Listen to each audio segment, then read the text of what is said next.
കാറില് വെച്ചില്ല. സൈക്കിളിൽ പെട്രോൾ ഉണ്ടോന്ന് അറിയില്ല.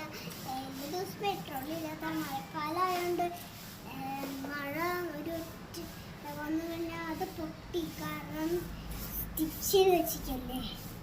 സാരിലൊന്ന് കുടിച്ച് നോക്കാം. കുറച്ച് പെട്രോളാണ് ഉണ്ടെങ്കിൽ അപ്പം സമാധാനമായി. ഇതിനെവിടെ പെട്രോൾ അടിക്കുക? പെട്രോൾ അപ്പുറത്തെ കടയാണ്. ഈ വണ്ടിയിൽ എവിടെ പെട്രോൾ അടിക്കുക?